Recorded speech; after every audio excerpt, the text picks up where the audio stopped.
고통의 시대, 고독한 영웅의 탄생, 조선 중기, 명종시대. 겉으로는 찬란했던 조선의 문화와 예술, 그러나 그 이면에는 백성들의 고통이 가득했습니다. 왕실과 사대부는 사치를 누리는 동안 백성들은 굶주림에 시달렸습니다. 농민들은 수확의 절반 이상을 세금으로 내야 했고 관리들의 부패는 하늘을 찔렀습니다. 적이 관군이 온다, 숨어라. 백성들은 숨죽여 살았습니다. 하지만 모든 압제에는 저항이 따르는 법. 이 암울한 시대에 백성들의 마음속에 한 줄기 희망이 싹트기 시작했습니다. 북방의 험준한 산맥, 백두대간의 한 줄기인 묘양산 기슭. 이곳에서 자라난 한 사내가 있었습니다. 어릴 적부터 남다른 힘과 지혜를 지닌 그는 백성들의 고통을 외면할 수 없었습니다. 그의 이름은 역사에 깊이 새겨질 것입니다. 임꺽정, 민중의 영웅이자 조선의 의적. 16세기 조선은 표면적으로는 태평성대처럼 보였습니다. 성리학이 꽃피고 예술이 발전하던 시기였지만 백성들의 삶은 날이 갈수록 피폐해져 갔습니다. 명종이 즉위했을 때 그는 겨우 12세의 어린 나이였습니다. 실권은 그의 모우인 문정왕후와 그녀의 친정인 윤씨 가문이 장악했습니다. 이것이 바로 을사사화를 일으킨 대윤의 집권이었습니다. 폐하, 백성들의 불만이 고조되고 있습니다. 그것이 과인과 무슨 상관이 있소? 세금을 더 거두어 궁궐을 확장할 것이오. 권력을 손에 쥔 자들은 더욱 강력한 권력을 원했고 그들의 탐욕은 끝이 없었습니다. 세금은 가혹했고 부역은 무거웠으며 관리들의 착취는 날로 심해졌습니다. 백성들은 굶주렸고 절망했고 분노했습니다. 듣자 하니 북쪽에 의적이 나타났다고 하더군. 의적이라고 도적물이 아닌가? 아니, 양반들과 관리들만 약탈하고 가난한 백성들에게는 나눠준다더군. 그의 이름이 뭐라고? 임꺽정. 임꺽정이라고 하더군. 백성들 사이에서 임꺽정의 이름은 희망의 상징이 되었습니다. 그는 산속에 근거지를 마련하고 뜻을 같이 하는 이들을 모아 의병을 조직했습니다. 그들은 밤이면 내려와 탐관오리의 집을 습격하고 착취한 재물을 빼앗아 가난한 이들에게 나눠주었습니다. 임꺽정이다. 임꺽정이 온다. 관리들 사이에서는 공포의 대상이 된 임꺽정. 그러나 백성들에게는 희망의 메시지였습니다. 그가 지나가는 마을마다 사람들은 환호했고 그의 의협심은 전설이 되어갔습니다. 하지만 조정은 가만히 있지 않았습니다. 명종은 임꺽정을 잡기 위해 최고의 장수들을 파견했습니다. 그러나 임꺽정은 묘양산의 험준한 지형을 이용해 관군을 번번이 따돌렸습니다. 그의 전술은 신출귀몰했고 백성들의 지원과 정보망으로 항상 한 발 앞서 움직였습니다. 형님, 관군이 북쪽 계곡으로 접근하고 있습니다. 좋아, 우리는 동쪽 능선을 타고 내려가자. 그들이 우리를 찾는 동안 우리는 관할을 습격하여 백성들의 세금 장부를 불태울 것이다. 임꺽정의 활약은 단순한 약탈과 저항을 넘어 체계적인 민중봉기의 성격을 띠기 시작했습니다. 그는 단순히 재물을 빼앗는데 그치지 않고 불공정한 제도와 부패한 관리들에 대항하는 정치적 저항을 펼쳤습니다. 세금 장부를 모두 불태워라. 이제 백성들은 이 부당한 착취에서 벗어날 것이다. 조선의 역사는 항상 지배층의 시각에서 기록되었습니다. 그러나 민중의 기억 속에서 임꺽정은 영웅이었습니다. 그의 이야기는 입에서 입으로 전해지며 억압받는 자들에게 저항의 상징이 되었습니다. 명종 10년 1555년 조선은 큰 가뭄으로 고통받고 있었습니다. 백성들은 굶주렸고 이에 더해 관리들의 착취는 계속되었습니다. 이 시기 임꺽정의 활동은 정점에 달했습니다. 아이들이 굶고 있습니다. 도와주십시오. 걱정 마십시오.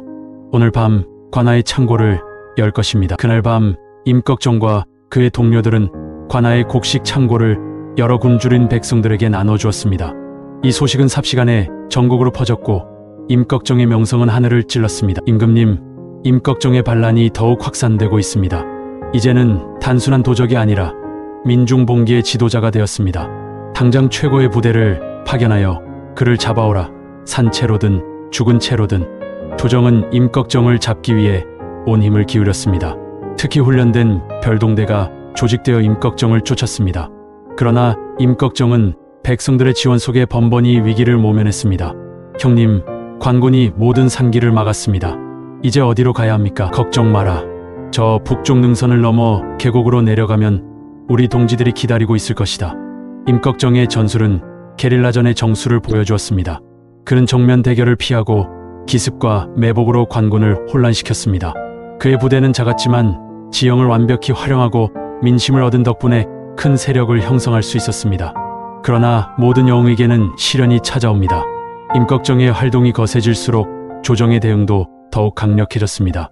관군은 백성들을 협박하고 고문하여 임꺽정의 행방을 캐내려 했습니다. 말해라, 임꺽정이 어디 있는지. 모릅니다. 정말 모릅니다. 이런 상황에서도 대부분의 백성들은 임꺽정을 배신하지 않았습니다. 그는 그들의 유일한 희망이었기 때문입니다. 영종 12년 1557년 여름, 조선은 또다시 큰 홍수로 고통받고 있었습니다. 범람한 강물은 농토를 쓸어갔고 백성들은 삶의 터전을 잃었습니다. 이런 재해 속에서도 관리들의 수탈은 멈추지 않았습니다. 모든 것을 잃었는데 무슨 세금을 내라는 것입니까? 법은 법이다. 재해가 있든 없든 세금은 내야 한다. 이러한 상황에서 임꺽정의 의병 활동은 더욱 격렬해졌습니다. 그는 이제 단순한 약탈자가 아니라 체계적인 민중봉기의 지도자로 성장했습니다. 형제들, 오늘 우리는 이 고을의 탐관오리를 심판하러 왔다. 백성들의 피땀을 빨아먹는 자들에게 정의의 심판을 내릴 것이다. 임꺽정의 의병은 점차 조직화되었고 그 규모도 커졌습니다. 그들은 산지의 근거지를 마련하고 각 지역의 정보망을 구축했습니다. 의병들은 관리들의 부패를 감시하고 그들의 악행을 폭로했습니다. 이 문서를 보라. 이것은 관리들이 거둔 세금의 실제 기록이다. 그들은 공식적으로는 절반만 보고하고 나머지는 자신들의 주머니로 넣었다. 임꺽정의 활동은 단순한 무장투쟁을 넘어 조선 사회의 구조적 모순을 드러내는 역할을 했습니다. 그는 백성들에게 불에 맞서는 용기를 심어주었고 지배층에게는 공포의 대상이 되었습니다. 하지만 역사는 항상 승자의 기록입니다. 조선왕조실록에는 임꺽정이 역적으로 기록되어 있습니다. 그러나 민간의 전해 내려오는 이야기에서 그는 영웅이자 의인이었습니다. 민중의 기억 속에서 임꺽정은 조선의 로빈 후드와 같은 존재였습니다. 그의 이야기는 세대를 거쳐 전해지며 억압받는 자들에게 희망의 메시지가 되었습니다. 임꺽정의 생애와 그의 저항은 조선 역사의 중요한 한 페이지를 차지했습니다. 그는 단순한 의적이 아니라 불의한 사회 구조에 대항한 민중운동의 상징이었습니다. 이제 우리는 임꺽정의 삶과 그가 살았던 시대를 더 깊이 들여다보겠습니다. 그의 출생부터 성장, 의병 활동, 그리고 그의 최후까지. 임꺽정, 조선의 의적, 백성의 영웅. 그의 진정한 이야기가 시작됩니다. 16세기 초 한반도 북부 평안도의 작은 마을. 임꺽정은 이곳에서 태어났습니다. 정확한 출생 연도는 기록마다 차이가 있지만 대략 1530년대로 추정됩니다. 그의 아버지 임천은 평안도 지역의 보통 농민이었습니다. 어린꺽정은 어릴 때부터 남다른 체격과 힘을 지녔다고 합니다. 마을 아이들이 힘겨워하는 일도 그에게는 쉬웠고 뛰어난 지혜로 어른들의 사랑을 받았습니다. 저 아이를 보기 10살밖에 안 됐는데 어른 일을 척척 해내네. 그 힘도 대단하지만 눈빛에서 총명함이 느껴진다네. 그러나 임꺽정의 성장기는 순탄치 않았습니다. 당시 조선은 양반 중심의 엄격한 신분제 사회였고 일반 농민들의 삶은 고란했습니다. 특히 북방 지역인 평안도는 중앙정부로부터 차별을 받는 지역이었습니다. 세금을 더 내라. 올해는 작황이 좋았으니 더 많이 내야 한다. 하지만 관대인 어르신, 우리는 이미 수확의 절반을 냈습니다. 말대꾸하지 마라. 더 내지 못하면 내 딸을 관아의 노비로 데려가겠다. 어린꺽정은 이런 불의를 목격하며 자랐습니다. 그의 가슴 속에는 일찍부터 정의감과 분노가 싹 텄습니다. 농민의 아들로 태어나 고된 노동을 하며 자란 그는 백성들의 고통을 누구보다 잘 이해했습니다. 아버지, 왜 우리는 이렇게 힘들게 살아야 하나요? 양반들은 편히 살면서 우리를 괴롭히는데. 걱정아, 세상은 원래 그런 것이다. 우리는 이 운명을 받아들여야 한다. 하지만 아버지, 이건 불공평해요. 언젠가는 바꿔야 해요. 임꺽정의 청소년기는 명종 초기 을사사화와 윤씨 일족의 전횡이 극에 달했던 시기와 맞물립니다. 저항의 농민들은 중앙 정치의 권력 투쟁과는 상관없이 그저 그 피해를 고스란히 떠안아야 했습니다. 어느 날 임꺽정의 마을에 세금을 독촉하는 관리들이 들이닥쳤습니다. 이미 가혹한 세금을 내고 겨우 생계를 유지하던 마을 사람들은 더 이상 낼 것이 없었습니다. 이놈들 세금을 숨기고 있구나. 모조리 뒤져라. 관리들은 민가를 뒤지며 숨겨진 곡식을 찾았고 저항하는 주민들을 가혹하게 구타했습니다. 청년이 된 임꺽정은 이를 지켜보다 참지 못하고 나섰습니다. 그만두십시오. 이미 우리는 모든 것을 바쳤습니다.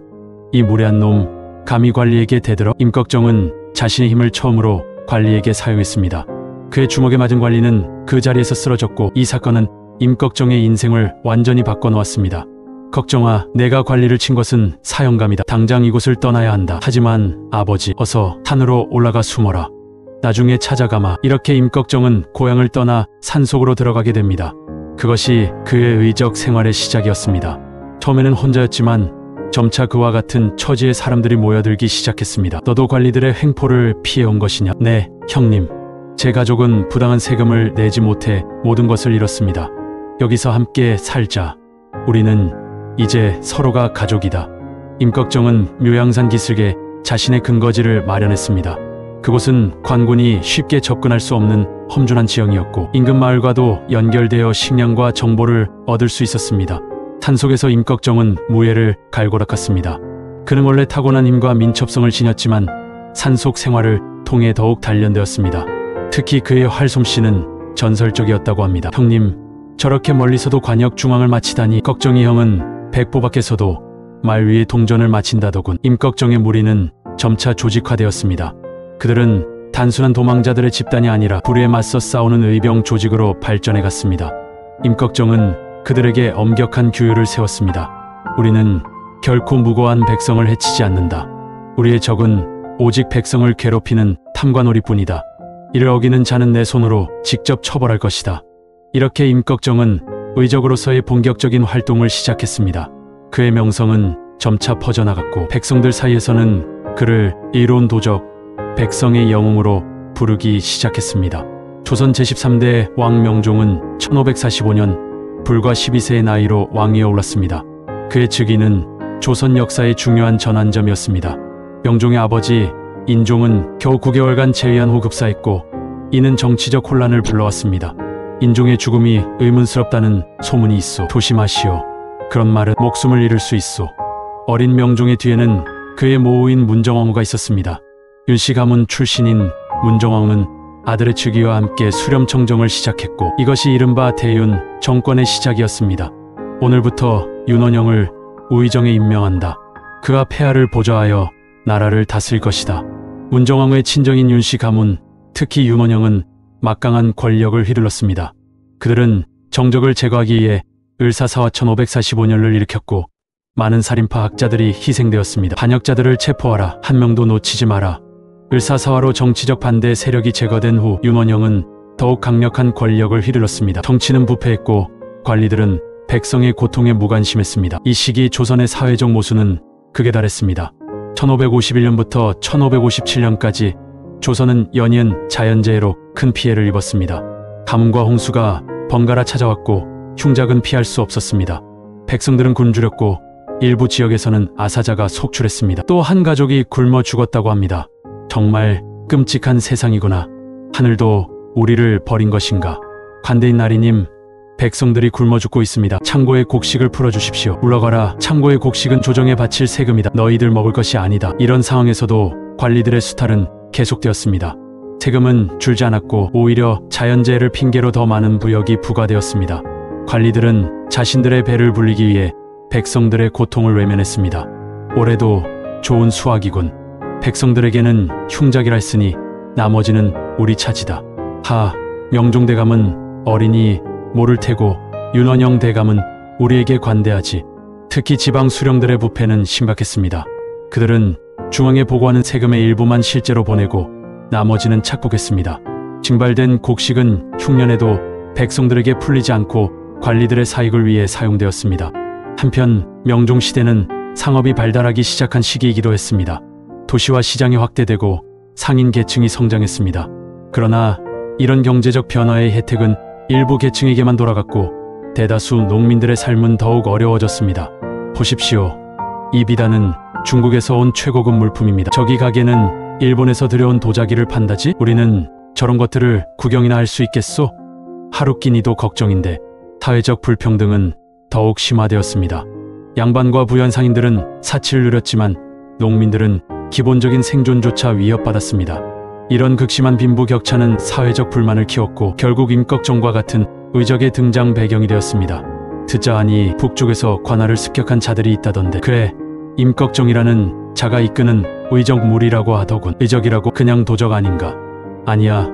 그들은 관리와 양반들만 약탈하고 가난한 백성들에게는 오히려 도움을 준다고 해. 정말인가? 그런 사람이 있다면 정말 하늘이 내린 영웅일 텐데. 백성들 사이에서 임꺽정의 이름은 점차 희망의 상징이 되어갔습니다. 그는 단순한 도적이 아니라 불에 맞서 싸우는 의인으로 인식되기 시작했습니다. 한편 조정에서는 임꺽정을 심각한 위협으로 간주했습니다. 유원영은 임꺽정을 잡기 위한 특별 부대를 편성했고 현상금을 걸었습니다. 임꺽정이라는 역적을 생포하는 자에게는 벼슬을 내리고 큰 상금을 주겠다. 관군은 평안도와 황해도 일대를 수색했지만 임꺽정은 쉽게 잡히지 않았습니다. 그는 백성들의 보호와 지원 속에 활동을 이어갔습니다. 이처럼 명종시대는 정치적 혼란, 자연재해, 사회적 불평등이 중첩된 시기였습니다. 이런 배경에서 임꺽정의 의적 활동은 단순한 범죄가 아닌 사회적 저항의 성격을 띠게 되었습니다. 그는 백성들에게는 영웅이었지만 지배층에게는 체제를 위협하는 위험한 반란자였습니다. 임꺽정의 첫 번째 큰 행동은 평안도의 한 수령을 습격한 사건이었습니다. 이 수령은 악명 높은 탐관으로 백성들에게 가혹한 세금을 물리고 부역을 강요했습니다. 오늘 밤 우리는 김 수령의 집을 습격한다. 그가 백성들에게서 빼앗은 재물을 되찾아올 것이다. 임꺽정과 그의 동료들은 밤중에 수령의 집을 습격했습니다. 그들은 경비병들을 제압하고 금고를 열어 재물을 꺼냈습니다. 이 재물은 모두 백성들의 피와 땀이다. 이제 우리가 되찾아 갈 것이다. 너는 임꺽정이로구나. 그렇다. 나는 백성들의 원수를 갚으러 왔다. 제발 목숨만은 살려주시오. 너 같은 자는 죽여도 되겠지만 나는 백성들이 너의 악행을 똑똑히 기억하길 원한다. 살려주겠다. 그러나 다시는 백성들을 괴롭히지 마라. 임꺽정은 수령을 줄이지 않고 경고만 하고 떠났습니다. 그리고 빼앗은 재물은 가난한 마을 사람들에게 나눠주었습니다. 임꺽정 대인이 주신 쌀입니다. 정말 하늘이 내린 은이시구나. 이 사건 이후 임꺽정의 명성은 순식간에 퍼져나갔습니다. 백성들은 그를 이론 도적, 하늘이 내린 영웅으로 불렀고 관리들은 그를 두려워하기 시작했습니다. 조정에서는 임꺽정을 체포하라는 명령을 내렸지만 그를 잡는 것은 쉽지 않았습니다. 임꺽정은 백성들의 지원을 받으며 관군을 번번이 따돌렸습니다. 저기 임꺽정이다. 차라. 어디로 갔지? 갑자기 사라졌다. 임꺽정은 묘양산의 지형을 완벽하게 알고 있었고 이를 이용해 관군을 혼란시켰습니다. 또한 백성들은 그에게 정보를 제공하고 필요할 때는 숨겨주었습니다. 임꺽정 어른, 관군이 마을에 들어왔습니다. 이쪽으로 오십시오. 고맙네. 자네의 도움은 잊지 않겠네. 임꺽정의 의적 활동은 점차 체계화되었습니다. 그는 자신의 무리를 소규모 부대로 나누어 여러 지역에서 동시에 활동했습니다. 이것은 관군을 분산시키는 효과가 있었습니다. 임꺽정이 서쪽 마을을 습격했다고? 아니, 동쪽에서도 그의 무리가 목격되었다. 어떻게 한 사람이 여러 곳에 동시에 나타날 수 있지? 임꺽정은 또한 정보망을 구축했습니다. 각 마을에 자신의 눈과 귀 역할을 하는 사람들을 두어 관군의 동향과 악덕 관리에 대한 정보를 수집했습니다. 이번 주에 새로 부임한 이 수령은 어떤가? 전임자보다 더 가혹합니다. 세금을 2배로 올렸고 젊은 여성들을 관하로 불러들이고 있습니다.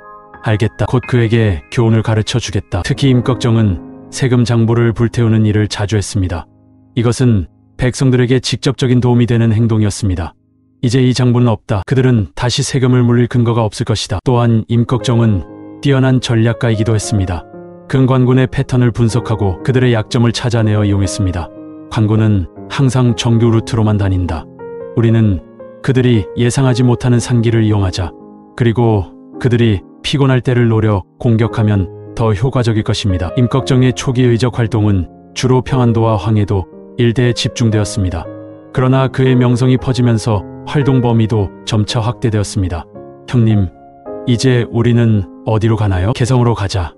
그곳의 부패한 상인과 관리들도 우리의 정의를 맛볼 차례다. 이렇게 임꺽정의 초기 의적 활동은 개인의 복수나 생존을 위한 약탈을 넘어 사회적 불의에 대한 저항으로 발전해 갔습니다. 그는 단순한 도적이 아니라 백성들의 영웅이자 지배층의 공포의 대상이 되었습니다. 처음에는 소수에 불과했던 임꺽정의 무리는 시간이 지날수록 점점 커졌습니다. 관리들의 횡포를 피해 도망친 농민들, 불에 맞서 싸우고자 하는 이들, 심지어는 몰락한 양반까지 그의 아래 모여들었습니다. 당신이 임꺽정 대입니까? 그렇소만 당신은 누구요? 저는 김학이라고 합니다. 전직 군인이었으나 부패한 상관에게 반항하다 쫓겨났습니다. 대인과 함께하고 싶습니다. 임꺽정은 새로운 동료들을 엄격하게 심사했습니다. 그는 자신의 부대가 단순한 도적대가 아닌 의로운 목적을 위해 싸우는 조직이 되길 원했기 때문입니다. 우리는 왜 싸우는가? 백성들을 구하기 위해서입니다. 그렇다. 우리의 목표는 개인의 이익이 아니라 백성들의 억압을 덜어주는 것이다. 이를 잊지 말라. 이 3가지 원칙을 어기는 자는 내가 직접 벌할 것이다. 우리는 단순한 도적이 아니라 의롭게 살고자 하는 자들이다. 임꺽정 부대의 성장에는 그의 카리스마적 리더십이 큰 역할을 했습니다. 그는 뛰어난 무예와 지략으로 부대원들의 존경을 받았고 위기 상황에서도 침착하게 대처하는 모습을 보여주었습니다. 관군이 공격해온다. 모두 대피하라. 하지만 형님, 그들은 너무 많습니다. 걱정 마라. 내가 그들을 막겠다. 너희는 먼저 안전한 곳으로 가라. 또한 임꺽정은 부대원들과 고통과 기쁨을 함께 나누었습니다. 그는 자신이 특별 대우를 받는 것을 거부했고 항상 부대원들과 동등하게 행동했습니다.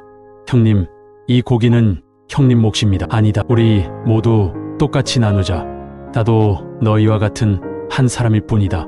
시간이 흐르면서 임꺽정 부대는 단순한 무장 세력을 넘어 하나의 작은 공동체로 발전했습니다. 그들은 산속에 자신들만의 마을을 만들었고 주변 마을과 협력 관계를 구축했습니다. 이곳이 우리의 본거지가 될 것이다.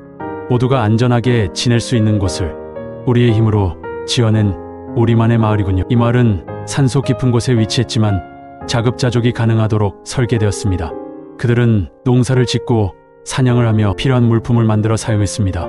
우리도 이제 땀 흘려 농사지어 먹는구나. 그래, 이것이 진정한 자유다. 누구에게도 빼앗기지 않는 우리의 것. 또한 임꺽정은 주변 마을들과 상호 협력 관계를 맺었습니다.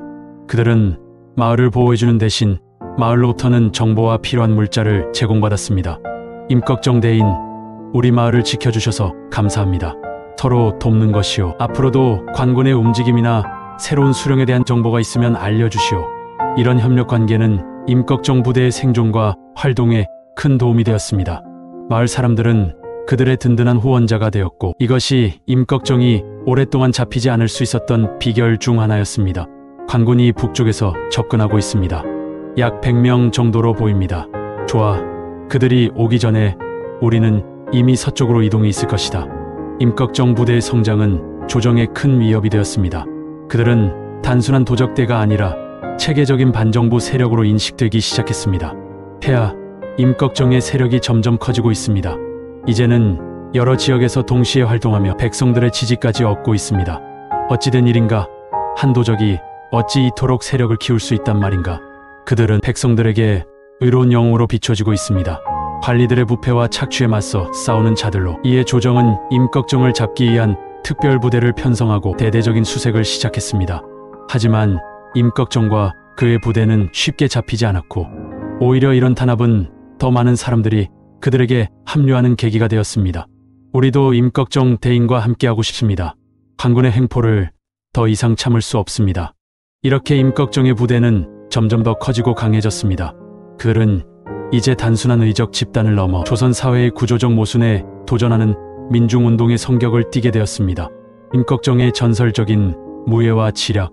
임꺽정의 무예는 전설적이었습니다. 특히 그의 활솜씨는 타의 추종을 불허했다고 합니다. 전해지는 이야기에 따르면 그는 백보 밖에서도 말 위에 동전을 맞힐 수 있었다고 합니다. 형님, 저렇게 먼 거리에서도 관역 중앙을 맞히다니. 임꺽정 대인은 하늘이 내린 활솜씨를 가졌다고 해도 과언이 아니군. 그의 힘도 비범했습니다. 보통 사람이 당기기 힘든 강궁을 손쉽게 다루었고 무거운 바위도 들어 올릴 수 있었다고 합니다. 더불어 임꺽정은 맨손 격투에도 능했습니다. 그의 주먹은 쇠망치와 같았고 발차기는 폭풍과 같았다고 전해집니다. 형님의 한 주먹은 10명의 적을 쓰러뜨릴 수 있다지. 하지만 임꺽정의 진정한 강점은 단순한 무예가 아니라 뛰어난 지략과 전술이었습니다. 그는 항상 한 발 앞서 생각하고 적의 약점을 정확히 파악했습니다. 관군은 항상 정규 루트로만 이동한다. 우리는 그들이 예상하지 못하는 경로로 움직여야 한다. 또한 그들은 대부대로 움직이기 때문에 민첩하지 못하다. 우리는 소규모 부대로 나누어 기동성을 높이자. 산속으로 숨어든 꺽정은 민중의 편에서 악을 대적하기 시작했습니다. 그는 양반의 곳간에서 빼앗은 곡식을 마을에 나누어 주었고 마을 사람들이 잃어버린 소와 가축들을 되찾아 주었습니다. 그의 이름은 점차 퍼져나가며 백성들에게 희망으로 자리 잡았습니다. 그러나 조정과 양반들에게 임꺽정은 단순히 도적으로 불렸습니다. 그의 정의는 양반 사회의 질서를 해치는 반란으로 간주되었습니다. 그의 이름과 그가 남긴 이야기에는 두 개의 얼굴이 있었습니다. 한쪽에선 그를 의적이라 부르며 칭송했지만 다른 한쪽에선 그를 법을 어긴 범법자로 낙인 찍었습니다. 16세기 조선, 임꺽정이 나타날 수밖에 없었던 이 시대는 백성들의 절망과 분노가 가득한 캄캄한 어둠 자체였습니다. 그가 지닌 칼은 단순한 무기가 아니었습니다. 그것은 이 땅에 억눌린 민중들의 목소리였습니다. 임꺽정과 그의 삶을 이해하기 위해 우리가 먼저 기억해야 할 것은 바로 이 시대의 백성들입니다. 그들은 살아 숨쉬고 있었지만 살아간다 말할 수 없었습니다. 쥐처럼 도망치고 노예처럼 부려지며 부르짖었던 그 소리들. 임꺽정은 그 소리의 일부였고 그 소리의 연장선이었습니다. 왜 백성들이 울부짖는데 하늘은 대답하지 않는가? 임꺽정이 세상을 향해 휘두른 칼날은 결국 이 물음의 답을 구하려 했던 그의 외침이었습니다. 조선 중종의 시대, 역사의 페이지마다 개혁이라는 단어가 떠돌았던 그 시절은 정작 민초들에게는 끝없는 굴레와 같았습니다. 왕권은 실추되었고 힘없는 백성들에게 가해지는 압박은 하루가 다르게 심해져 갔습니다. 조광조의 개혁이 좌절된 후 사대부와 양반들은 자신들의 이익을 위해 법과 제도를 무기로 삼았고 백성들은 그 아래에서 점차 숨이 막혀갔습니다. 양반들은 말끝마다 민본민변을 외쳤지만 백성들에겐 그것이 기만이라는 사실이 뼈저리게 느껴졌습니다. 마을 곳곳에서는 항의하는 울음소리가 바람처럼 떠돌았고 거기를 견디지 못한 사람들이 산으로 숨어들기 시작했습니다.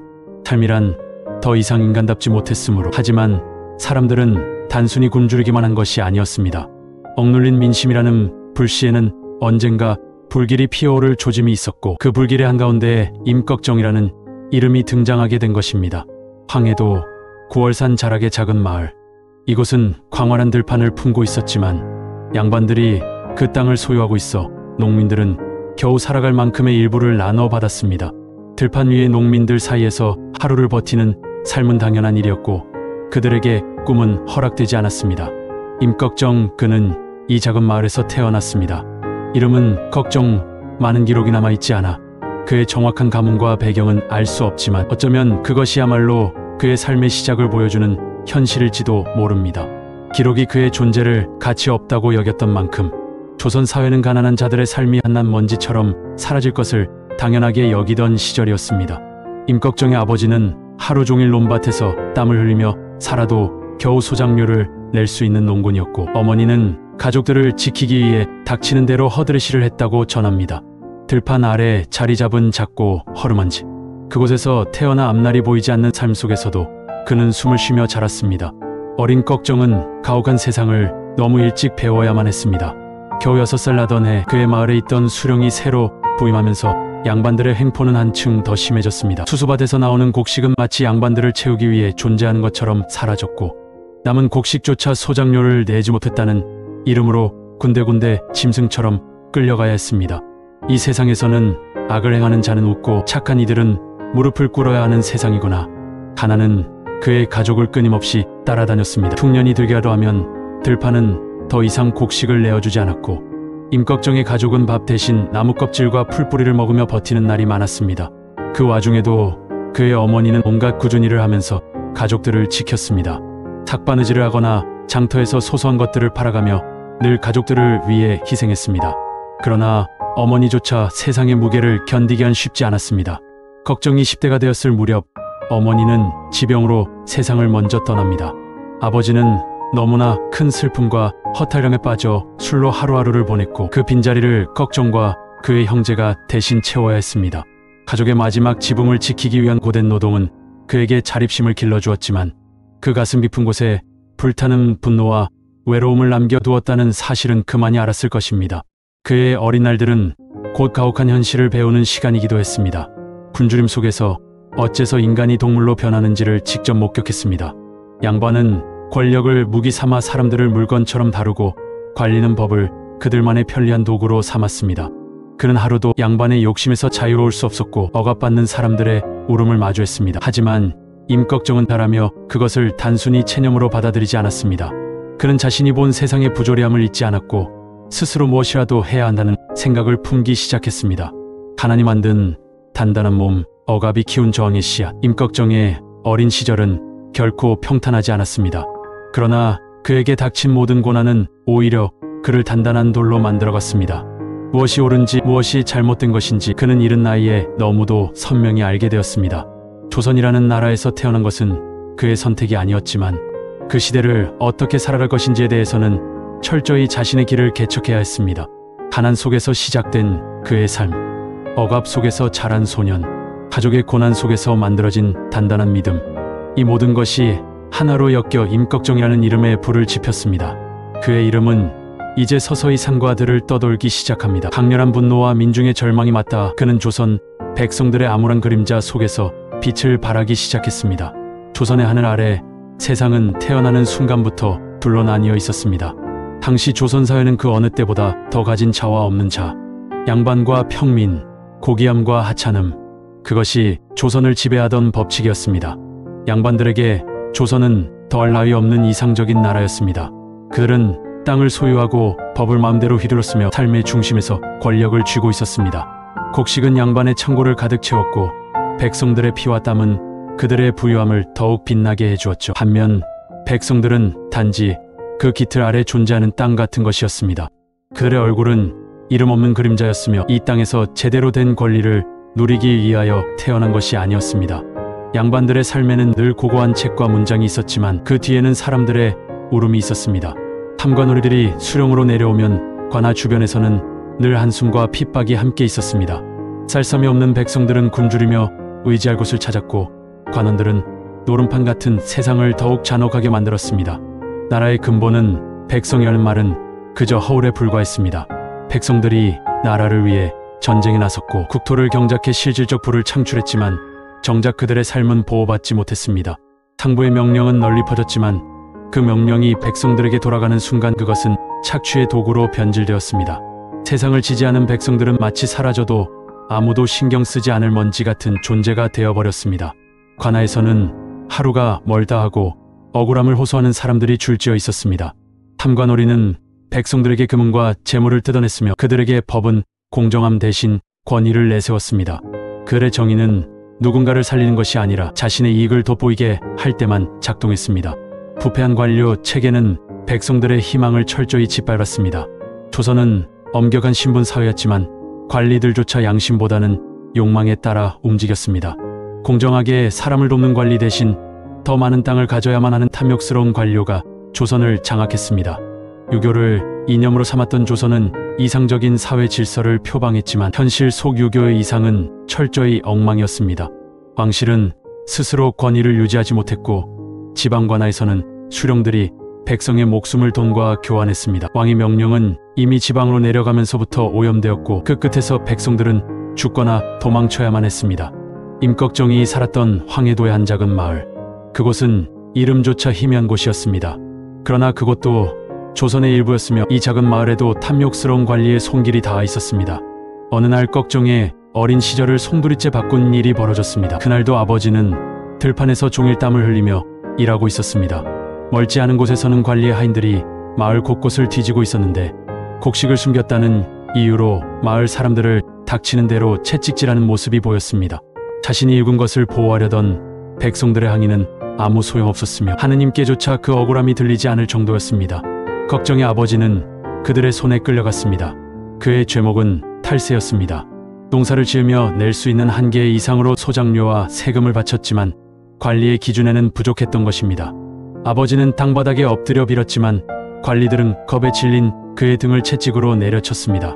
어린 걱정은 그 모습을 지켜보며 참을 수 없이 울었습니다. 자신의 어린 손으로 아버지를 지킬 수 없다는 무력감, 세상이 가지고 있는 부조리에 대한 분노가 그의 마음을 짓눌렀습니다. 저녁 무렵 아버지의 등은 채찍의 자국으로 가득했습니다. 어머니는 이를 닦아내며 한숨을 쉬었고 아버지는 고개를 숙인 채 아무 말도 하지 않았습니다. 그날 밤 걱정은 한마디를 내뱉었습니다. 왜 그 사람들은 우리를 사람으로 보지 않는 거예요? 하지만 아무도 대답하지 않았습니다. 그날 이후 걱정은 점차 변하기 시작했습니다. 세상이 부당하다는 감정은 점점 그를 괴롭혔습니다. 그의 어린 시절은 채찍질의 소리와 비명, 들판에서 들려오는 관리자들의 고함 소리로 얼룩져 있었습니다. 마을 사람들은 무릎을 꿇은 채 빌었고 백성들이 애써 기른 것들은 한순간에 사라졌습니다. 또 다른 날 그는 관리들이 마을 사람들의 소중한 짐승을 가져가는 장면을 목격했습니다. 그 장면을 지켜보던 걱정은 손에 들고 있던 돌멩이를 관리들에게 던져버렸습니다. 한순간 숲속은 정적에 잠겼고 관리들은 분노에 찬 얼굴로 걱정을 노려보았습니다. 이놈이 어디서 돌을 던지는 게냐. 어린 걱정은 자신의 행동이 얼마나 위험한지를 몰랐습니다. 그는 다만 자신의 마음속에서 차오르는 울분에 따라 움직였을 뿐이었습니다. 이 일로 걱정의 집안은 더 혹독한 처벌을 받아야 했습니다. 하지만 그 돌멩이를 던진 순간 걱정은 세상이 강압적으로 그에게 던지는 불의를 가만히 보고만 있을 수 없다는 사실을 깨달았습니다. 저항은 이렇게 시작된다. 불에 가까운 사람만이 뜨거움을 합니다. 억압을 경험한 자만이 저항을 이해합니다. 걱정은 단순히 세상이 힘들어서 분노를 느낀 것이 아닙니다. 그는 어릴 적부터 너무나 가까운 곳에서 부조리를 직접 겪었습니다. 그래서 사람들은 말합니다. 임꺽정은 하늘에서 떨어진 도적이 아니라 땅에서 피어난 저항이었다고. 그의 마음속에 자리 잡은 첫 번째 분노는 그 스스로를 변화시키기 시작했습니다. 돌 던지며 세상에 처음으로 저항했던 그날, 걱정은 자신을 올가매는 조선이라는 세상을 처음으로 적으로 규정했습니다. 잡초처럼 뽑히기를 바라던 그의 삶이었지만 그는 뭉그러지지 않고 점차 단단해지고 있었습니다. 이제 걱정은 단순한 농가의 아들이 아니었습니다. 그는 부당함을 기억하는 소년이 되었고 그 기억은 점점 커다란 불꽃으로 타오르고 있었습니다. 끝은 또 다른 시작입니다. 이제 모든 것이 준비된 걱정. 하지만 이 세상에서 정의를 외치는 일이 결코 쉽지 않음을 그는 아직 다 알지 못했습니다. 임꺽정, 그 평범한 소년의 이야기는 이제 불꽃처럼 타오르려 하고 있었습니다. 산적의 길 선택을 강요받은 운명, 산들 사이를 가르며 들려오는 바람 소리가 조금 쌀쌀해지던 어느 날, 걱정은 평생 기억에서 지워지지 않을 사건을 겪게 됩니다. 그의 삶에서 도저히 돌아갈 수 없는 분기점이 될 그날, 걱정은 선택의 여지가 없는 길로 내몰렸습니다. 그날은 평소와 다를 바 없는 날이었습니다. 아버지와 함께 밭에서 일손을 돕던 걱정의 손에는 잡초 더미가 들려 있었습니다. 하지만 멀리서 보이는 낯선 사람들이 한순간 그의 심장을 두렵게 만들었습니다. 그들은 평범한 농부가 아니었습니다. 커다란 말을 타고 말끔히 정돈된 갓과 도포를 입은 이들은 탐관오리의 신복이었습니다. 이 마을에 세금을 더 걷으라는 명이 내려왔다. 그들의 입에서는 여전히 백성들을 위협하는 말이 쏟아져 나왔습니다. 이미 고갈될 대로 고갈된 마을 사람들은 그들에게 아무런 대꾸조차 하지 못하고 고개를 숙이고 있었습니다. 하지만 그날은 다른 날과 달랐습니다. 마치 화약 속의 불씨처럼 작은 저항이 폭발한 것입니다.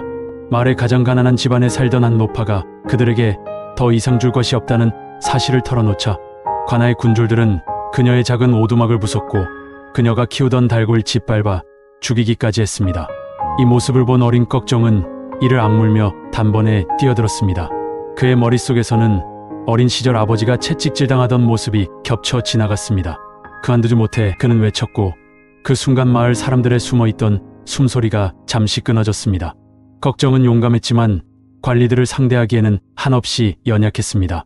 헐만 옷을 입은 그의 몸은 단숨에 그들 손에 잡혀버렸고 곧 채찍이 그의 등 위로 내려왔습니다. 걱정은 채찍을 맞으면서도 기존에 자신이 느끼던 무력감과는 다른 감정을 처음으로 느꼈습니다. 그는 억압 앞에서 가만히 있을 수 없다는 생각이 자신 안에서 커져가는 것을 느꼈고 스스로를 인간이라고 부를 수 있으려면 반드시 싸워야만 한다는 것을 깨달았습니다.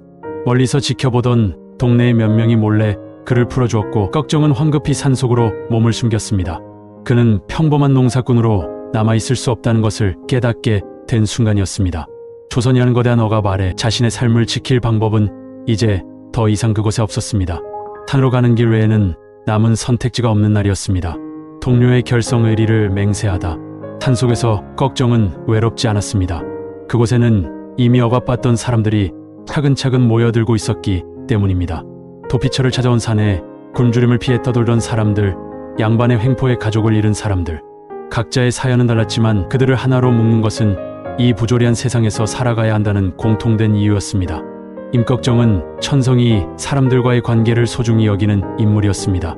그는 단순히 산에 숨어드는 것을 넘어 함께 저항심을 공유하고 동지를 만들어갔습니다. 그중 첫 번째 동료는 그의 이름을 전설로 만들어줄 중요한 존재가 되었습니다. 강촌에서 무거운 수레를 끌어나르던 정열, 힘은 산을 옮길 정도로 컸지만 산에답지 못한 마음 씀씀이가 그를 특징짓는 인물이었죠.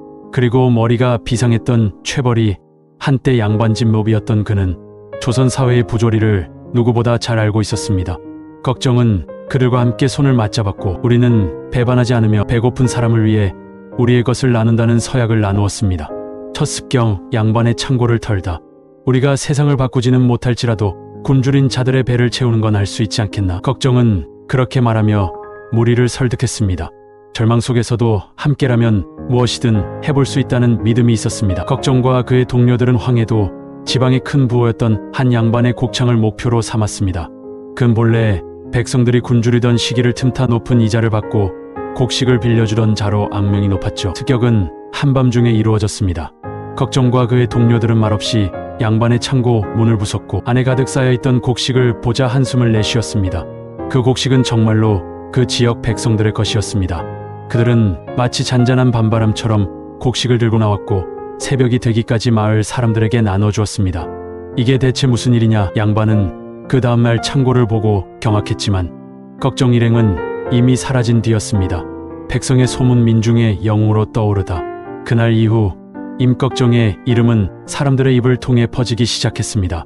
산에 새롭게 결성된 무리가 있는데 그들이 곡식을 나눠줬다더라. 절망 속에 있던 백성들은 걱정의 이름을 들으며 지난날 잊혀졌던 희망을 조금씩 가져가기 시작했습니다. 걱정은 백성들에게 단순한 도적이 아니었습니다. 그는 그들을 대신해 목소리를 내고 정당한 분노를 폭발시킨 존재였습니다. 그의 이름은 곧 민중들 사이에서 희망과 저항의 상징이 되었으며 관아에서 보기엔 반드시 처단해야 할 큰 악으로 여겨졌습니다. 저 사람은 도적으로 기록될지언정 내겐 없는 것을 나눠준 고마운 이였다. 나눠받은 곡식으로 아이를 살렸다는 한 농부의 말과 함께 걱정의 이름은 산 아래 모든 마을로 뻗어나갔습니다. 불씨가 된 이름, 커져가는 불길. 임꺽정과 그의 이름은 이제 단순히 한 남자의 이야기에 그치지 않았습니다. 그것은 백성들의 가슴 속에서 조용히 타오르던 분노 그리고 삶을 원하는 뜨거운 열망으로 변하고 있었습니다. 걱정은 단순히 산속에 있는 도적이 아니었습니다. 그는 부패와 착취에 짓눌리던 사람들의 희망이었고 누구도 스스로 말할 수 없었던 백성들을 대변하는 상징이었습니다. 삽시간에 이름이 퍼지는 그는 이제 관아의 표적이 되었고 동시에 백성들에게는 영웅으로 기억되고 있었습니다. 관아의 추적 관군의 포위망 속에서 임꺽정과 그의 동료들이 양반의 창고를 습격한 이후부터 그들은 비로소 조선 조정의 표적이 되기 시작하였습니다. 조정은 임꺽정을 단순한 도적 따위로 여기지 않았습니다. 그와 그의 무리가 단순히 불을 털어가는 도적이었다면 문제는 훨씬 간단했을 것입니다. 하지만 임꺽정의 행동은 단순한 약탈에 그치지 않았습니다. 그는 양반의 부정부패를 낱낱이 드러내며 자신이 도둑이 아니라 약자들에게 약탈당한 것을 되찾아주는 정의의 화신임을 입증하고 있었습니다. 그의 습격은 조선 관료 체계의 민낯을 여실히 드러낸 사건이었고 이는 관료들에게 심각한 위기의식을 불러일으켰습니다. 관아에는 곡식을 빼앗겼다는 양반들의 항의가 쇄도했고 조정에서는 곧바로 포도청과 지방관군들에게 임꺽정을 체포하라는 명을 내렸습니다.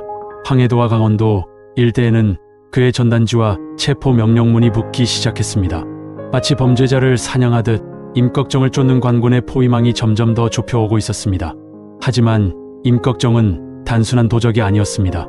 그는 강과 산을 누비며 조선의 지형을 철저히 이용해 도주로를 만들어냈습니다.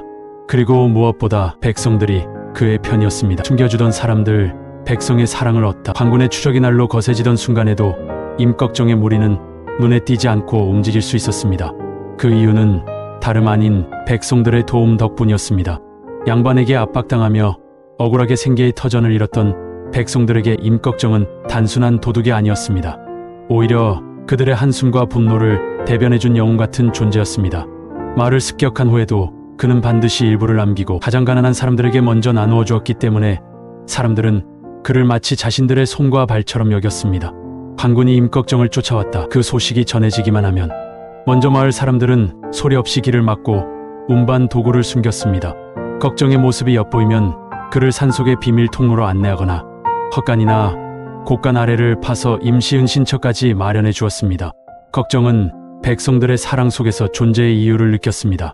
그는 이곳저곳 다니다 만난 고단한 사람들에게 늘 이렇게 말하곤 했습니다. 내 목숨이 사라지게 될지라도 너희만은 살아남아야 하지 않겠소? 동지들 사이에 맹세 진정한 의리를 다지다 산속으로 도피하던 임꺽정의 무리는 점차 커져갔습니다. 억압받고 소외된 사람들이 걱정의 이름을 듣고 자연스레 그를 찾아오기 시작한 것입니다. 그들은 단 한 번의 시험을 마친 후에야 정식으로 걱정의 무리가 될 수 있었는데 그 조건은 간단했지만 무겁기도 했습니다. 너는 지금부터 우리들과 한 몸이다. 우리 무리가 나눠 가진 것을 남몰래 혼자 취하거나 의리를 저버리지 않겠다는 맹세를 할 수 있겠는가? 이들의 맹세는 단순히 말 한마디로 끝나지 않았습니다. 함께 싸우고 함께 먹고 함께 숨어다니며 그 안에서 형제보다 돈독한 의리를 다졌습니다. 걱정은 동료들에게 늘 한 가지를 당부했습니다. 힘없는 자는 돕고 가진 것을 쥔 자는 나누어야 한다. 우리가 기댈 언덕은 서로밖에 없으니 서로를 믿는 법을 배워야 한다. 그의 동료들과의 유대는 단순한 조직이 아니었습니다. 누군가 배신하거나 남의 몫을 침범하는 법이 없었고 그를 따라다닌 사람들은 모두 걱정을 중심으로 철저한 신뢰와 원칙을 지키는 자들만이었습니다. 피할 수 없는 전투 관군과의 첫 충돌. 그러나 걱정을 추격하던 관군은 그를 점점 궁지로 몰아넣고 있었습니다. 언젠가 마주해야 할 첫 전투는 생각보다 일찍 찾아왔습니다. 어느 마을에서 곡물을 나누어 주고 난 후 걱정의 무리는 잠시 산속에 몸을 숨기고 있었습니다. 하지만 이미 걱정의 위치를 알아낸 관군이 그 밤에 매복했다는 사실을 아무도 눈치채지 못했습니다. 싸움은 폭발적으로 시작되었습니다. 관군은 도적 토벌이라는 이름으로 무리를 덮쳤고 도망칠 기회를 주지 않았습니다. 그러나 걱정과 그의 무리는 결코 평범한 도적들이 아니었습니다. 어둠 속에서의 전투는 치열했습니다. 걱정의 무리는 산속 생활을 통해 배운 교활한 전략으로 그들을 맞섰고 승리까지는 아니더라도 관군을 물리치며 탈출할 수 있었습니다. 이 작은 승리는 이후 백성들 사이에서 더 큰 소문으로 퍼지게 됩니다. 백성들의 소문 영웅으로 떠오르다. 이 첫 전투 이후로 임꺽정의 이름은 점점 전설처럼 퍼져나갔습니다. 그의 이야기는 단순한 하나의 사건에서 시작되지 않았습니다. 백성들은 그의 행동에 영웅과 같은 의미를 덧씌우기 시작했습니다. 그가 관군과 싸웠대 양반도 무너뜨렸고 백성들에게는 곡식을 나누어 줬다지. 그의 이름은 입에서 입으로 전해지며 백성들 사이에서 힘들던 삶을 버틸 수 있는 희망이 되었습니다. 지향에서는 장사꾼들이 서로 속삭이며 임꺽정은 곧 양반 없는 세상을 만들 것이라고 이야기했습니다. 아이들은 임꺽정이 나쁜 양반을 혼내줬대 역군결처럼 그의 이야기를 따라하며 놀았습니다. 마을의 노인들은 그를 하늘이 보내준 사람이라며 임꺽정을 몰래 응원하기까지 했습니다. 임꺽정의 이름은 단순한 도적대의 수장이 아닌 조선 중기의 절망 속에서 희망과 정의의 상징으로 변신하고 있었습니다. 자신이 감히 상상하지 못했던 방식으로 자신의 이름이 퍼져나가는 것을 그는 산 아래 마을을 내려다보며 묵묵히 바라보고 있었습니다. 불꽃처럼 타오르던 이름의 시작. 임꺽정은 자신이 시작했지만 단순히 스스로를 위해 싸운 것이 아니라는 사실을 점점 깨달아가고 있었습니다. 백성들의 희망과 신뢰가 그를 따라왔고 자신의 행동이 단순히 억압에 대한 분노를 풀어가는 것이 아니라 다른 사람들에게 살아갈 용기를 전해주는 힘이라는 것을 느끼고 있었습니다. 그는 스스로 단순한 반란의 주동자가 아니라 조선시대 억압받던 사람들의 한 줄기 빛으로 자리 잡고 있었습니다.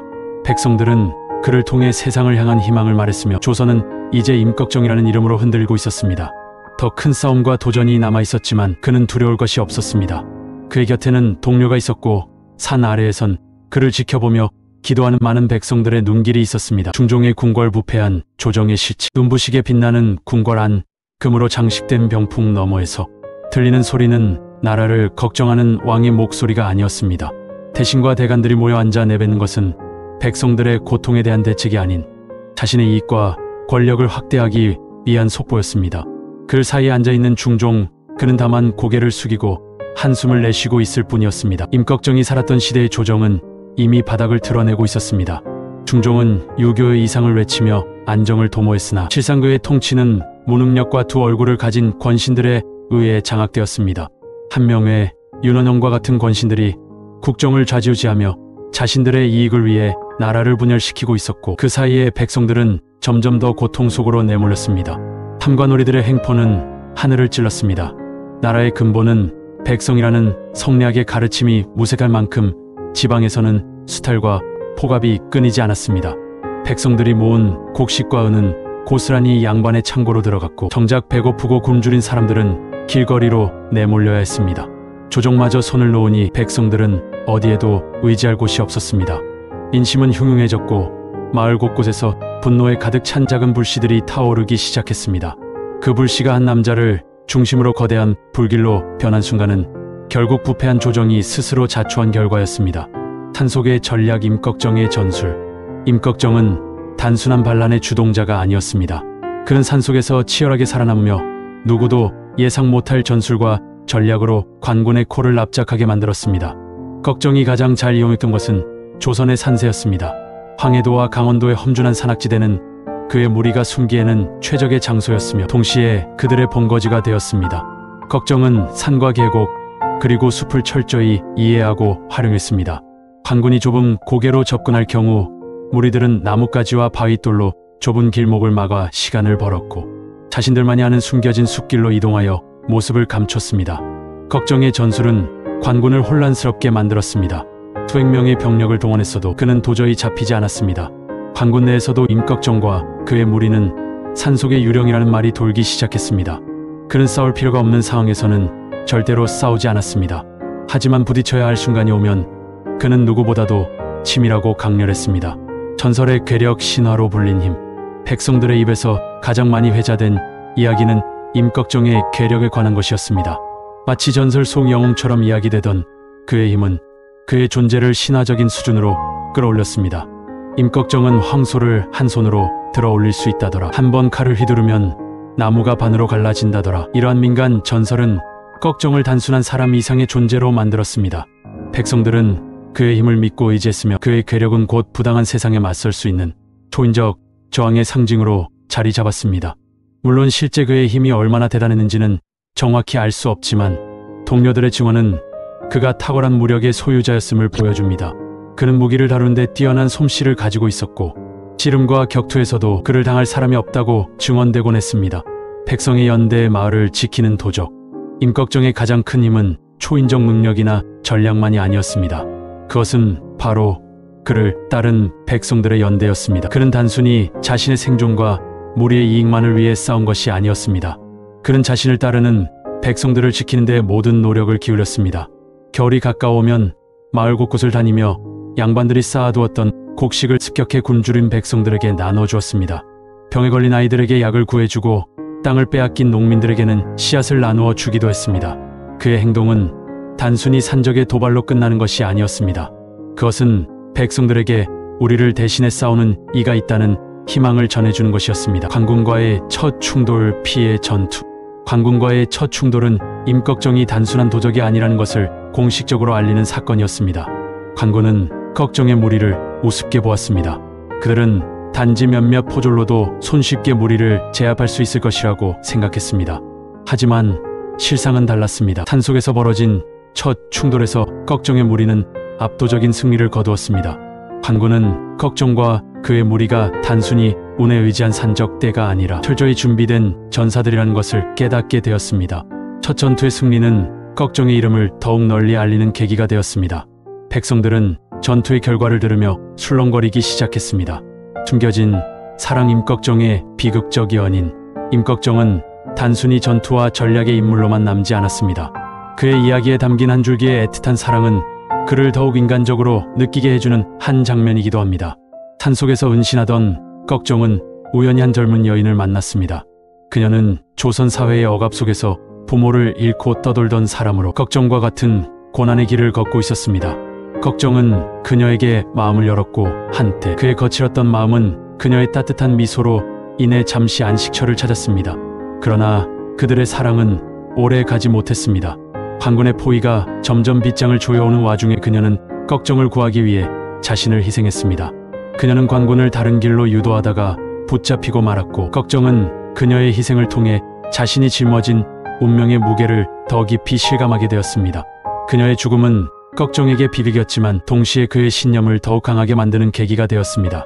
그의 삶에는 민중의 고통과 저항, 그리고 인간적인 애환이 복잡하게 교차하며 그를 거대한 전설로 만들어갔습니다. 배신의 씨앗, 동료, 내부의 갈등. 산속에서도 사람이 모이면 민심이 갈라진다. 임꺽정의 무리는 하나로 뭉친 형제와 의리로 시작되었지만 날이 갈수록 동료들 사이에는 작고 큰 균열들이 생겨나기 시작했습니다. 백성들에게는 구세주의 모습으로 여겨졌던 그였지만 어느새 무리를 둘러싼 욕망과 불만, 그리고 내부의 갈등이라는 새로운 적이 그를 위협하고 있었습니다. 임꺽정이 꿈꿨던 완벽한 연대와 동지에는 조금씩 흔들리고 있었습니다. 일부 동료들은 가난한 백성들에게 곡식을 나누어 주는 일이 지나치게 힘들다며 불만을 터뜨렸습니다. 어떤 이는 산에서 이렇게 고된 삶을 지속할 이유가 무엇인가? 차라리 멀리 떠나 보물이 있는 곳에서 새롭게 살기를 찾는 것이 낫지 않겠는가라고 속삭였습니다. 이런 식의 말들은 무리의 중심에 있던 믿음을 조금씩 흔들기 시작했습니다. 걱정은 동료들을 하나로 묶기 위해 더 많은 노동과 희생을 자청하며 리더십을 발휘했지만 안으로부터 피어나는 불만의 씨앗은 완전히 막아낼 수 없는 것이었습니다. 특히 몇몇 동료들은 걱정의 리더십에 의문을 나타내기 시작했습니다. 우리는 목숨을 걸고 싸우는데 대장은 힘없는 백성들만 생각하고 있으니 우리도 굶고 지쳐만 가는 것 아닌가? 누가 그러더라. 관군과 거래하면 손쉽게 다른 길을 찾을 수도 있다고. 믿었던 형제들 사이에서 속삭여지는 배신의 소리는 걱정 개인에게는 무엇보다도 가슴 아픈 위협이었습니다. 관군의 위협보다도 더 은밀하고 무서운 위기가 동료들 사이의 갈등에서 싹트고 있었던 것입니다. 전설의 보물 숨겨진 금은보화. 한편 임꺽정이 탈취해온 양반들의 재산과 보물에 대한 이야기는 백성들 사이에서 신비로운 전설로 자리 잡았습니다. 사람들은 말하곤 했습니다. 걱정이 훔친 보물들은 산속 깊은 곳에 묻혔다지. 그 금은보화를 찾는 자는 평생 먹고 살 걱정이 없을 거야. 이 소문은 관군뿐만 아니라 무리 내부에게도 새로운 유혹을 불러일으켰습니다. 한 동료는 희미한 목소리로 이렇게 말했습니다. 아무리 죽을 때까지 싸우더라도 우리가 얻는 건 이런 초라한 삶뿐이야. 금과 은을 가지고 새 삶을 시작해야 하지 않겠나. 하지만 걱정에게 보물은 단순한 부나 욕망의 대체물이 아니었습니다. 그는 양반들의 부당하게 축적된 재산을 탈취했을 때도 늘 그것을 백성들에게 나누어주는 데 초점을 맞추었습니다. 보물이 어찌하여 우리 삶의 목적이 될 수 있느냐. 그것은 이곳에서의 싸움이 끝난 이후에도 남겨질 백성들의 희망일 뿐이다. 그러나 그의 말을 믿지 못하고 자신만의 작은 욕망을 품은 이도 없지 않았습니다. 전설로 남은 보물 이야기는 그렇게 걱정을 지키던 무리를 오히려 멀어지게 하는 불씨가 되었습니다. 관료의 음모 임꺽정을 노린 함정. 조정은 더는 지체할 시간이 없었습니다. 임꺽정을 단순 무력으로만 잡을 수 없다는 것을 깨달은 관료들은 더욱 교활한 음모를 꾸미기 시작했습니다. 이는 단순한 군사적 움직임이 아니라 걱정의 심리와 무리 내부의 균열을 이어온 것이었습니다. 임꺽정, 무리 내부에 불만을 가진 이가 있다면 우리가 그를 이용해 걱정을 사로잡을 것이라는 관아의 명령이 포도청을 통해 퍼져나갔습니다. 관군은 걱정의 무리 가까이 접근하여 은밀히 동료들에게 거래를 제안했습니다. 우리가 너를 살려주겠다. 대신 걱정의 위치를 알려라. 이후에는 너에게는 더 좋은 삶을 약속하겠다. 욕망과 두려움에 흔들린 몇 명의 동료들은 결국 이러한 제안을 거절하지 못했습니다. 그들에게 있어 충성보다 중요한 것은 자신들이 살아남는 길이었습니다. 그날의 대가로 걱정은 자신의 은신처가 관군에게 들통난 채 매복 공격을 맞이하게 되었습니다. 이렇게 협잡과 배신은 걱정의 운명을 예고하는 새벽의 그림자를 드리웠습니다. 산속 은신처 비밀 기지의 삶. 임꺽정과 그의 무리들은 산속 깊은 곳에 그들만의 은신처를 만들었습니다. 이곳은 단순히 생존을 위한 숨겨진 기지가 아니라 그들의 공동체 정신을 보여주는 상징적인 공간이기도 했습니다. 산의 깊은 오솔길을 따라 숨겨진 동굴은 식량과 무기를 보관하는 창고로 사용되었습니다. 동료들은 각각의 역할을 분담하며 질서를 유지했고 평소에는 자신들만의 규율을 철저히 따랐습니다. 걱정은 동료들에게 말을 아끼지 않았습니다. 우리는 언제든 서로를 의지해야 한다. 여기가 우리의 가족이자 최후의 보루다. 잊지 말라. 은신처의 삶은 단순하지만 끈끈했습니다. 그곳에서 생존을 위해 서로를 지탱하는 방식은 초기의 형제애를 영원할 것처럼 느끼게 했습니다. 하지만 관군의 추적이 거세지고 내부의 갈등이 점점 깊어지면서 이 평화로운 공간도 점점 위협받고 있음을 걱정은 예감했습니다. 백성의 노래 임꺽정을 기리는 민요. 백성들이 불렀던 노래들은 걱정의 이름을 드높이는 전설의 일부가 되었습니다. 산 아래 마을에서는 눈물로 범벅된 얼굴을 한 농부들이 밤에 속삭이듯 조용히 임꺽정의 이야기를 노래하곤 했습니다. 한가에 이미 오시네. 배고픔 달래주러. 산길에 발소리 나누니 양반의 울음소리 들리네. 임꺽정을 위한 이런 노래는 단순한 민요가 아니었습니다. 그것은 백성들의 바람과 신념이 담긴 외침이었습니다. 나라가 자신들을 지켜주지 않을 때 임꺽정이라는 한 남자가 백성들에게 먹을 것을 나누고 그들의 삶을 대변해 주었기 때문입니다. 백성들의 마음 속에는 이러한 희망이 있었습니다. 걱정이 나라 구해줄지도 모른다는 기대 말입니다. 끝이 다가오다 배신과 추격, 갈수록 깊어지는 배신과 분열, 그리고 조정의 집요한 음모 속에서 임꺽정은 점차 고립되기 시작했습니다. 어느 날 꺽정은 혼자 밤하늘을 올려다보며 이렇게 중얼거렸습니다. 내가 옳았던 것이냐, 아니면 이 모두가 헛된 몸부림이었는가. 하지만 그의 마음속 깊은 곳에는 한 가지는 분명했습니다. 내가 떠난 뒤에도 백성들은 나를 잊지 않을 것이다. 꺽정의 최후는 점점 다가오고 있었습니다.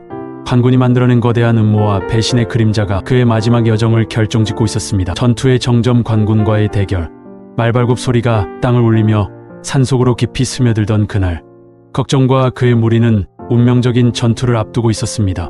산 아래에는 조정을 뒤흔들 수 있는 최후의 명령을 받은 수백 명의 관군이 포위망을 좁혀오고 있었습니다.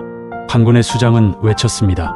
오늘이 바로 임꺽정의 종말이 될 것이다. 하지만 꺽정은 동료들을 설득하며 말을 아끼지 않았습니다. 싸움은 우리가 원해서 시작된 것이 아니다. 우리가 검을 잡은 이유는 백성들의 억울함을 풀기 위함이었다.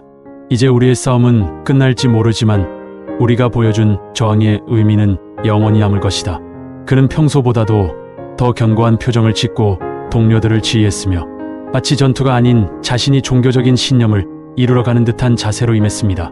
전투는 치열했습니다. 수백 명의 관군이 막강한 전력을 동원해 공격해왔지만 꺽정과 그를 따르는 동료들은 용맹히 맞서 싸웠습니다.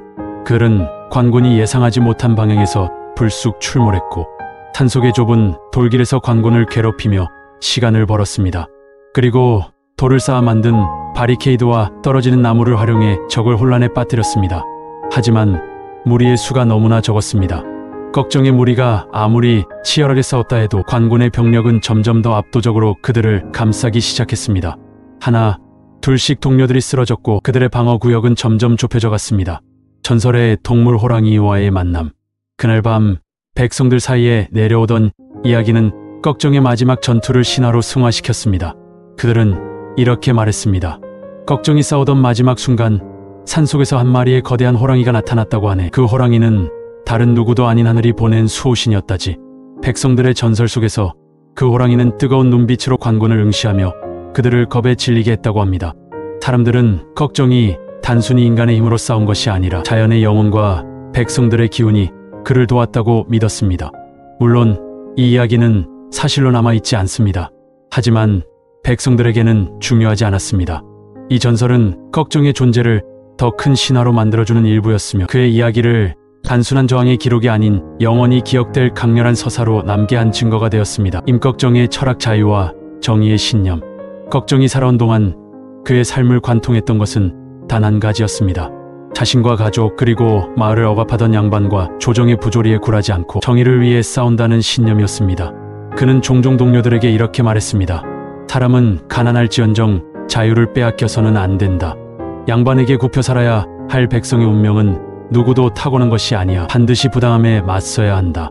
그의 철학은 단순히 의적의 논리를 넘어 억압받는 모든 이들에게 자신 안에 있는 힘과 자기 존엄성을 깨닫게 해주는 메시지가 되었습니다. 그는 처음부터 세상을 바꾸려는 대단한 사람이 아니었습니다. 하지만 그의 싸움은 결과적으로 동요하는 조선, 사회 속에서 정의와 자유를 갈망하는 모든 이들에게 불씨를 심어주는 계기가 되었습니다. 체포의 순간, 배신과 최후의 함정. 관군은 마지막 전투에서 한 가지 음흉한 계략을 준비하고 있었습니다. 꺽정을 따르는 동료들 중 일부가 관군과 손을 잡았던 것입니다. 내부에 배신이 없었다면 꺽정은 아마도 지금도 관군의 소나기를 벗어나 깊은 산속으로 숨어들었을지도 모릅니다. 마지막에 꺽정과 그의 수십 명의 동료들이 은신하던 장소가 노출된 것은 동료의 배신이 있었기 때문이었습니다. 배신자는 관군과 사전에 약속을 주고받았고 관군은 꺽정이 탈출하지 못할 시점에 쓰레기 봉쇄를 만들어 그를 체포했습니다. 꺽정은 자신이 포위당해 있음을 알게 되었을 때 동료들에게 마지막 명령을 내렸습니다. 더는 싸우지 마라. 내가 너희를 이끌지 못하게 된 이상 이제 흩어지는 것이 길이다. 자신의 마지막을 감내하며 꺽정은 홀로 관군 앞에 나섰습니다. 그는 스스로 체포자가 되길 택했으며 동료들이 아니라 자신만이 그 불의의 대가를 책임질 수 있음을 보여주었습니다. 재판의 시간, 조정의 잔혹한 판결. 꺽정은 체포 후 수도 한양으로 이송되어 재판을 받게 되었습니다. 조정은 그의 사형을 기정사실로 하고 있었지만 재판 과정은 단순히 그를 처벌하기 위한 장치로 끝나지 않았습니다. 걱정의 이름이 백성들에게 미칠 반향을 우려한 조정은 그를 철저히 모욕하고 고문의 흔적을 남겨가며 그를 단순한 도적으로 만들어버리려 했습니다. 하지만 걱정은 재판장에서도 굴하지 않았습니다. 그의 최후 진술은 잔잔하지만 강렬했습니다. 나는 나의 작은 힘으로 오직 가난하고 억압받는 이들을 돕고자 했을 뿐이다. 하지만 오늘 이 자리에 서 있음 또한 세상이 얼마나 부도덕한지를 보여주는 증거일 것이다. 이 말은 관료들을 분노하게 만들었고 그는 죽음에 이르는 마지막 길로 끌려갔습니다. 백성의 눈물 임꺽정의 죽음을 애도하다. 임꺽정이 처형된 날 그의 최후를 알고 있던 수많은 백성들이 몰래 눈물을 흘렸습니다. 이미 걱정은 단순한 인간을 넘어 민중들에게 자유와 희망의 상징이었기에 그의 죽음은 개인적인 비극을 넘어 민중들의 슬픔으로 연결되었습니다. 백성들은 속삭이며 노래를 불렀습니다. 여기저기 작은 재단이 만들어졌고 산속에서는 임꺽정이 남긴 금은 보화를 위한 것이 아니라 그의 정신을 이어받기 위한 숲속 기도가 이어졌습니다. 그들은 알고 있었습니다. 임꺽정이라는 이름은 단순히 죽음으로 끝난 것이 아니다. 그의 희생과 철학 그리고 행동은 오랜 세월 동안 조선과 같은 억압적 사회를 기억하게 하는 불멸의 상징으로 남아있을 것이었습니다. 전설의 부활 임꺽정의 유산. 임꺽정은 죽었지만 그의 정신은 살아남았습니다. 수많은 미녀와 이야기 그리고 후대의 저항자들에게 떠오르는 그의 이름은 단순히 전설적 인물이 아니라 부조리에 맞서는 모든 이들의 본보기가 되었습니다. 사람들은 임꺽정을 악으로 몰아넣으려 했지만 그를 기억하는 백성들은 그를 선한 도적, 민중의 대변자, 정의를 지키는 사람으로 남겼습니다. 후대의 역사는 임꺽정의 이야기를 강렬하게 떠올렸습니다. 그는 단지 오래된 조선의 반역자가 아니라 오늘날의 사회에서도 억압받는 이들에게 끊임없이 용기를 주고 행동을 요구하는 정신적 유산으로 자리 잡고 있습니다. 조선의 바람 속 잔잔한 여운, 임꺽정을 기억하며 산속의 바람은 여전히 불고 있습니다. 그가 지키고자 했던 의리와 자유 그리고 정의는 단지 조선이라는 시대적 맥락을 넘어선 보편적 가치로 자리 잡았습니다. 비록 그는 먼 과거 속의 인물로 사라졌지만 그의 이야기는 우리 안에서 끊임없이 다시 태어나고 있습니다. 조선 땅을 넘어 살아 숨쉬는 그는 자유와 정의라는 끝나지 않은 전설로 남아 있습니다. 이적 임꺽정의 삶은 단순히 체제에 저항했던 반란자의 기록이 아니라 억압받는 백성들의 마음을 울리고 희망을 심어준 감동적인 서사의 집합체였습니다. 밥 한 끼조차 제대로 먹지 못했던 농민들, 끊임없이 수탈당하던 백성들, 그리고 부당한 세상에 맞설 용기를 필요로 했던 사람들에게 임꺽정은 단순한 의적이 아니라 마음속에서 빛나는 등불과도 같았습니다. 임꺽정의 이야기는 단순히 약탈과 반란의 기록이 아닙니다. 그의 행적은 억울한 백성들을 위로하고 불의에 저항하며 사람들이 연대하고 사랑할 수 있는 원동력을 전해주었습니다. 임꺽정은 비록 한 시대의 사람으로 생을 마감했지만 그의 정신은 감동적인 순간들의 모험으로 남아 여전히 사람들에게 큰 울림을 주고 있습니다. 작은 씨앗 하나가 잔잔한 희망을 피우는 것처럼 그는 세상의 사랑과 정의라는 불멸의 씨앗을 심고 갔습니다.